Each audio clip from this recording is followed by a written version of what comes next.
नमस्कार, आदाब, सत श्री अकाल। ये है आपकी अपनी कहानियों का चैनल जिसका नाम है कहानियाँ दिल से। ऐसी कहानियाँ जो निकलती है सीधे दिल से और पहुँचती है सीधे दिलों तक।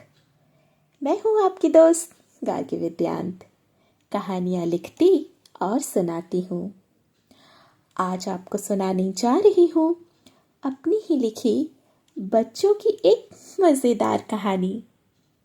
कहानी का शीर्षक है वसुधैव कुटुंबकम। कोको कछुआ रोज की तरह नदी किनारे चट्टान पर बैठकर सुस्ता रहा था। ढलती शाम की गुनगुनी धूप उसे अच्छी लग रही थी। उसके बगल में आम का एक बड़ा सा पेड़ था। पेड़ पर तरह तरह के पक्षी अपना अपना घोंसला बनाकर रहते थे। कोको ने अपनी सख्त खोल से मुंडी निकालकर एक नजर पेड़ पर डाली और आंखें बंद करते हुए एक लंबी सांस छोड़ा और दोबारा अपने खोल में घुस गया। कोको, मेरे दोस्त, मेरे यार, पुकारते हुए सामने से बम्पी डॉगी चला आ रहा था। अरे कोको, सुना कुछ तुमने? जीभ निकालते हुए बम्पी ने पूछा। बम्पी, अब तुम आ गए हो तो भला बिना कुछ सुनाए कहाँ मानोगे? आलस भरे आवाज में कोको बोला। मैंने सुना है परदेसी पंछियों का झुंड आजकल तक हमारे इलाके में आने वाला है। वाह वाह! बम्पी की पूंछ लगातार हिल रही थी।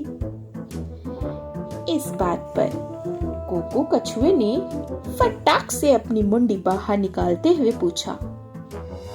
अच्छा जी, और ये ब्रेकिंग न्यूज़ तुम्हें किस जासूस से मिली है?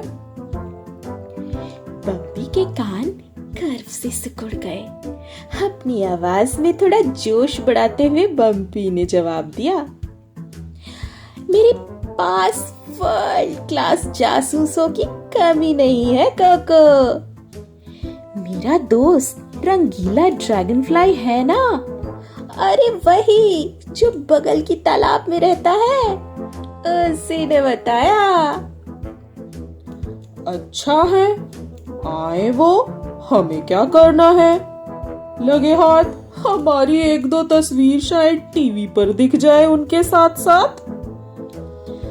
अपने दांत निकाले कोको ऐसे हंस दिया मानो कैमरे के सामने उसका कोई इंटरव्यू चल रहा हो।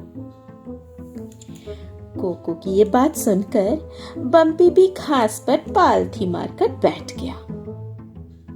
थोड़ी देर की चुप्पी के बाद कोको ने बम्पी से पूछा। क्या बात है बम्पी, चुप क्यों हो गए?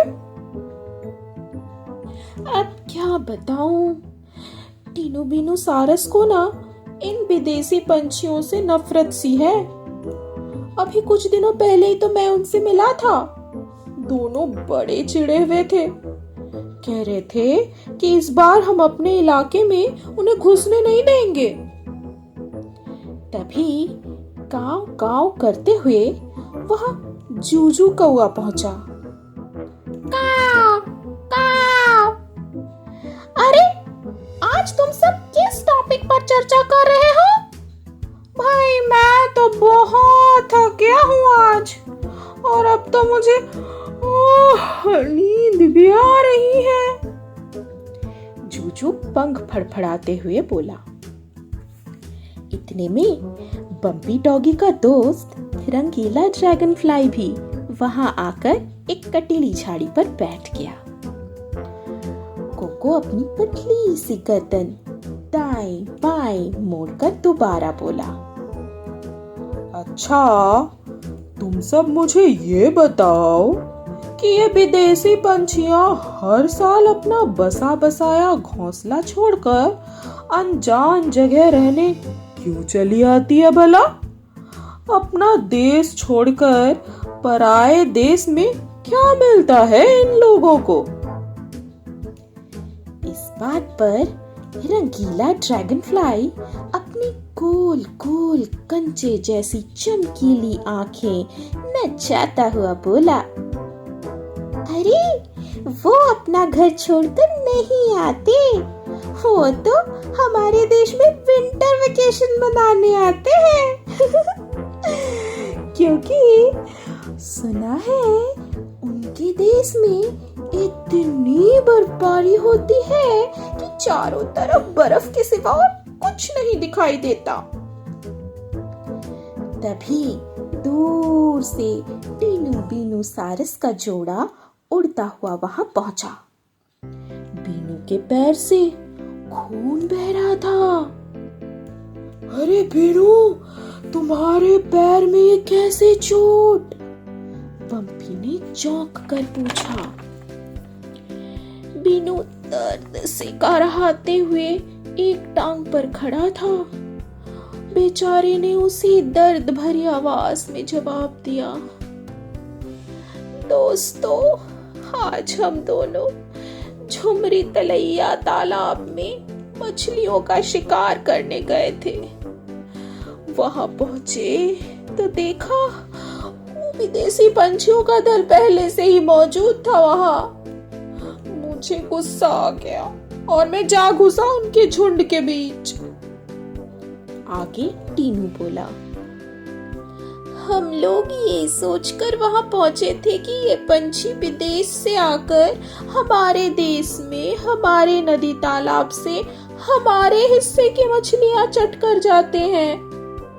लेकिन थोड़ी देर बाद झुमरी तलैया का वो खूंखार डॉन, अरे वही खट्टू घड़ियाल ने बीनू की टांग पर हमला कर दिया। भला मैं अकेले बीनू को कैसे बचाता?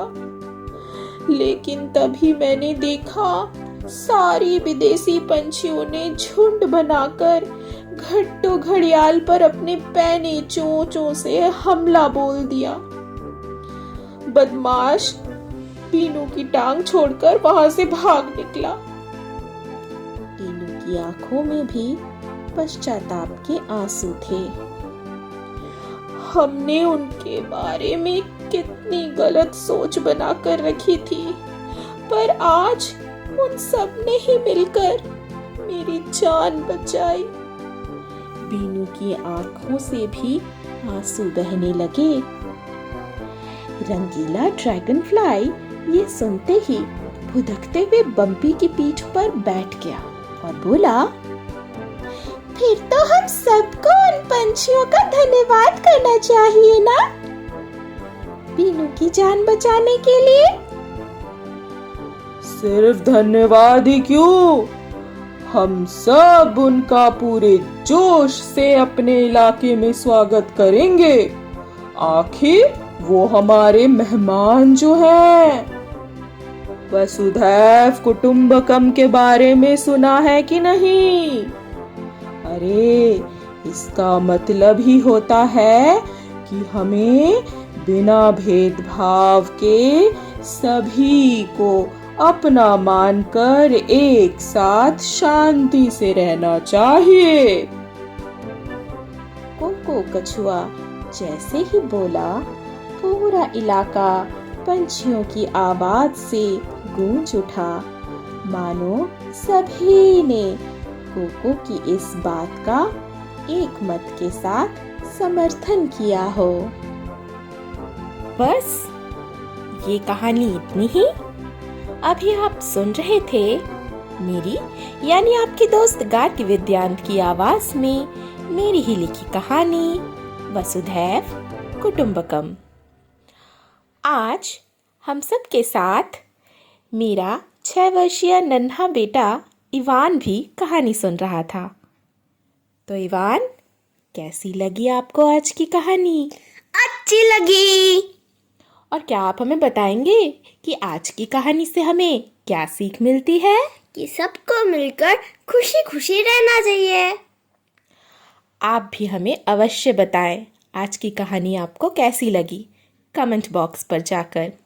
और ऐसी ही कहानियाँ सुनने के लिए हमारे चैनल को सब्सक्राइब करना मत भूलिए। धन्यवाद।